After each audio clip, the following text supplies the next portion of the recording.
कक्षा छठी के तीसरे अध्याय संख्याओं के साथ खेलना के 11वें भाग में आप सबका स्वागत है। आज हम सीखेंगे अभाज्य गुणनखंडन, जिसे इंग्लिश में प्राइम फैक्टराइजेशन कहते हैं, और गुणनखंड वृक्ष यानी फैक्टर ट्री के बारे में विस्तार से पढ़ेंगे। तो सबसे पहले अभाज्य गुणनखंडन। सबसे पहले अभाज्य गुणनखंडन को कुछ उदाहरणों की सहायता से हम समझने का प्रयास करते हैं। जैसे एक संख्या है 12, इसे हम 3 गुना 4 लिख सकते हैं। 12 को हम 2 गुना 6 भी लिख सकते हैं। इसी प्रकार हम कोई और संख्या ले लेते हैं 18। 18 को भी हम 2 गुना 9 के रूप में लिख सकते हैं, और 18 को 3 गुना 6 के रूप में भी लिख सकते हैं। इसी तरह हम कोई और भी संख्या ले सकते हैं, जैसे 24। 24 को 3 गुना 8 के रूप में लिख सकते हैं, और 24 को हम 2 गुना 12 के रूप में भी लिख सकते हैं। इसी प्रकार 24 को 4 गुना 6 के रूप में भी लिख सकते हैं।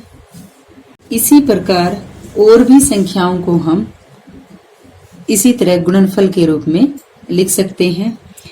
तो हम यहाँ क्या देखते हैं, जैसे 12 है, 12 को हमने लिख दिया 3 गुना 4। 3 और 4 12 के क्या हैं? 3 और 4 12 के गुणनखंड है। क्या है ये? गुणनखंड। इसी प्रकार 2 और 6 ये भी क्या है? 12 के गुणनखंड ही है। अगली संख्या 18 को देखते हैं। तो 18 को लिखा 2 गुना 9। 2 और 9 ये दोनों भी क्या है? 18 के गुणनखंड है। इसी प्रकार 3 और 6 ये दोनों भी 18 के गुणनखंड है। इसी प्रकार 24 में 3 और 8 24 के गुणनखंड है। 2 और 12 ये भी 24 के गुणनखंड है, और 4 और 6 ये दोनों भी क्या है? 24 के गुणनखंड। तो हम यहाँ क्या देखते हैं कि कोई भी संख्या है, उसको हम अगर उसके गुणनखंडों के गुणनफल के रूप में लिख देते हैं तो ये क्या कहलाएगा? उस संख्या को गुणनखंडित या गुणनखंडन या गुणनखंडन करना।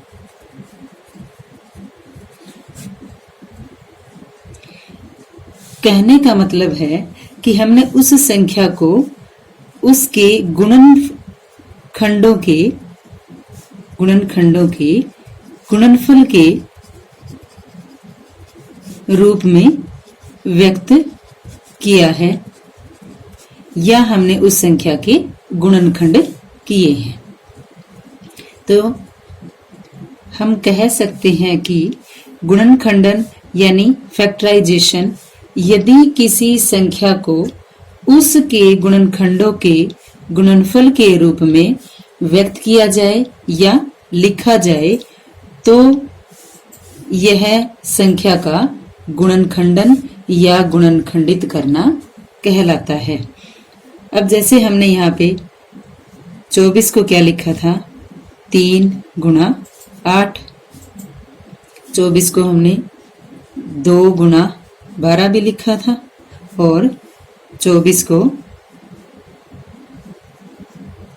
4 गुना 6 भी लिखा है।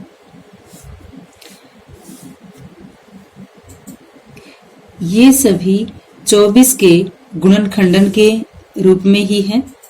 इन्हें हम अन्य गुणनखंडन के रूप में भी लिख सकते हैं, जैसे 24 बराबर 3 गुना 8 को हम लिख सकते हैं 3 गुना 8 के भी हम आगे और टुकड़े कर सकते हैं। तो ये क्या आ जाएंगे? 2 गुना 4 यानी 2 चौके 8। अब देखो यहाँ पे 4 को भी हम क्या लिख सकते हैं? 2 गुना 2। तो ये आ जाएगा 24 बराबर 3 गुणा 2 गुणा 4 के और टुकड़े किए, वो क्या बनेंगे 2 गुणा 2। तो ये 24 बराबर 3 गुणा 2 गुणा 2 गुणा 2। ये सभी भी क्या है 24 के गुणनखंड है। और 24 को इस रूप में लिखना ये क्या कहलाता है, गुणनखंडन कहलाता है। 2 गुणा 12 को भी हम देखते हैं कैसे लिखेंगे, यानी 24 बराबर 2 गुणा 12 को हम क्या लिख सकते हैं 3 गुणा 4। 24 बराबर 2 गुणा 3 गुणा 4 को फिर हम लिख देंगे 2 गुणा 2। इसी प्रकार 24 बराबर 4 गुणा 6 को हम क्या लिख सकते हैं, 24 बराबर 4 को लिख दिया 2 गुणा 2, आगे गुणा 6 है। अब 6 के भी देखो हम ये देखते हैं कि 6 के भी और गुणनखंड हो सकते हैं, तो इसे लिखेंगे 24 बराबर 2 गुणा 2 गुणा 6 को लिख दिया 2 गुणा 3। तो अब जो हमने 24 को ये लिखा है 2 गुणा 2 गुणा 2 गुणा 3 या 3 गुणा 2 गुणा 2 गुणा 2 या 2 गुणा 3 गुणा 2 गुणा 2, ये सभी भी क्या है संख्या 24 का गुणनखंडन है। तो यानी कि किसी संख्या को उसके गुणनखंडों के गुणनफल के रूप में जब हम लिखते हैं तो उसे क्या कहते हैं गुणनखंडन या फैक्टराइजेशन। अब आगे है अभाज्य गुणनखंडन। क्या है अभाज्य गुणनखंडन। तो यहां हम देखते हैं कि जैसे 24 को लिखा 3 गुणा 2 गुणा 2 गुणा 2, सिर्फ यहाँ पे 2 ही संख्या है, कौन कौन सी 3 और 2। दूसरे गुणनखंडन में भी 2 और 3, यहाँ भी 2 ही संख्या है 3 और 2। तीसरे गुणनखंडन में भी 2 और 3 2 ही संख्या है। तो ये 2 और 3 किस प्रकार की संख्याएं हैं, अभाज्य संख्याएं हैं। कैसी संख्याएं हैं, अभाज्य संख्याएं, यानी जो संख्याएं सिर्फ खुद से और एक से भाग होती हैं वो क्या होती हैं अभाज्य संख्याएं। तो यानी किसी संख्या को हम अभाज्य संख्याओं के गुणनखंड के गुणनफल के रूप में व्यक्त करते हैं तो वो क्या होता है अभाज्य गुणनखंडन। क्या होता है वो अभाज्य गुणनखंडन। यानी जब हम उसके गुणनखंड करते हैं वो सारे कैसे होने चाहिए अभाज्य होने चाहिए। अब हमने 24 को 3 गुणा 2 गुणा 4 भी लिखा था, यानी 24 बराबर 3 गुणा 2 गुणा 4 ये भी लिखा था। लेकिन यहाँ 3 और 2 तो अभाज्य संख्याएं हैं, लेकिन 4 अभाज्य नहीं है। 4 क्या है अभाज्य संख्या नहीं है। इसलिए इस गुणनखंडन को अभाज्य गुणनखंडन नहीं कह सकते। अभाज्य गुणनखंडन नहीं कह सकते। इसी प्रकार हम एक दूसरा उदाहरण लेते हैं, जैसे संख्या 20। संख्या 20 को हम लिख सकते हैं 4 गुणा 5। अब संख्या 20 को क्या लिखा 4 गुणा 5, क्या यह अभाज्य गुणनखंडन है? तो इसके लिए हम देखेंगे कि इसके जो भी हमने गुणनखंड किए हैं, कौन कौन से गुणनखंड 4 और 5, क्या दोनों अभाज्य संख्याएं हैं? अभाज्य संख्याएं हैं। 5 तो अभाज्य है, 4 अभाज्य नहीं है। तो इसका मतलब यह अभाज्य गुणनखंडन नहीं है। अभाज्य गुणनखंडन नहीं है। तो क्या करना पड़ेगा हमें, जो 4 है इसे भी हमें अभाज्य संख्याओं के रूप में के गुणनफल के रूप में लिखना पड़ेगा। तो 4 को लिखेंगे हम 2 गुणा 2 और 5 को 5। तो ये हो गया 20 बराबर 2 गुणा 2 गुणा 5। यहाँ 20 के गुणनखंड किए और तीनों ही गुणनखंड कैसे हैं, अभाज्य संख्या है। तो इसका मतलब यह अभाज्य गुणनखंडन है, यानी यह प्राइम फैक्टराइजेशन है।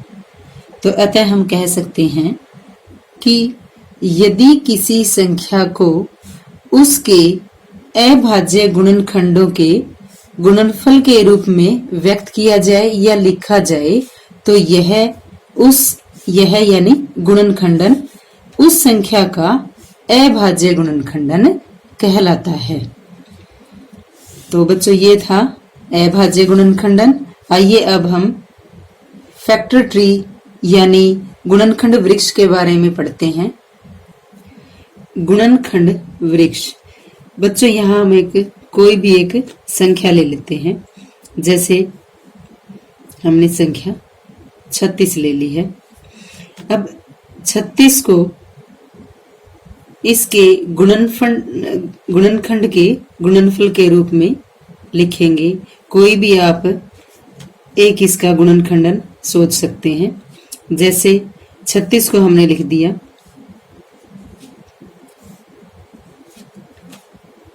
4 नीम 36, यानी 36 के 2 गुणनखंड क्या किए, 4 और 9, यानी ये संख्या 36 है। इसके 2 गुणनखंड कौन कौन से बन गए, 4 दूसरा 9। अब देखो 4 को भी हम क्या लिख सकते हैं, 4 को हम 2 गुणा 2 के रूप में लिख सकते हैं। तो यानी 4 के 2 गुणनखंड कौन कौन से हो गए, 2 और 2। इसी प्रकार 9 को हम क्या लिख सकते हैं, 3 गुणा 3, ये 9 के भी गुणनखंड हो गए। अब आगे 2 और 3, इसके कोई गुणनखंड नहीं होंगे क्योंकि ये कैसी संख्याएं हैं, अभाज्य संख्याएं। तो ये जो आकृति बनी है हमारे पास, इसे कहते हैं गुणनखंड वृक्ष यानी फैक्टर ट्री। किसी संख्या को उसके गुणनखंडों के अभाज्य गुणनखंडों के रूप में जब हम ये व्यक्त करते हैं और इस तरह उसका जब हम चित्र बनाते हैं, ये है गुणनखंड वृक्ष। जरूरी नहीं है कि हम उसके, जैसे 36 हमने एक संख्या ली है, इसके 4 और 9 यही गुणनखंड करेंगे। इसे हम और भी गुणनखंड के रूप में लिख सकते हैं। जैसे ये संख्या 36 है और इसको लिखा हमने 18 दूनी 36, यानी एक गुणनखंड हुआ इसका 2 और दूसरा हुआ 18। अब 2 के तो और गुणनखंड नहीं हो सकते, किसके गुणनखंड करेंगे, 18 के। 18 के क्या होंगे, 2 और 9, 2 नीम 18। अब यहाँ भी 2 है, 2 के फिर कोई गुणनखंड नहीं होंगे। 9 के क्या गुणनखंड करेंगे, 3 और 3, यानी 3 3 9। तो ये भी क्या है, एक गुणनखंड वृक्ष। इसी प्रकार हम और कोई संख्या अगर हमें दी हुई है तो उसका हम फैक्टर ट्री यानी गुणनखंड वृक्ष बना सकते हैं। तो इस लेक्चर में हमने अभाज्य गुणनखंडन और गुणनखंड वृक्ष के बारे में विस्तार से पढ़ा। अगले वीडियो में हम प्रश्नावली 3.5 के सवाल हल करेंगे।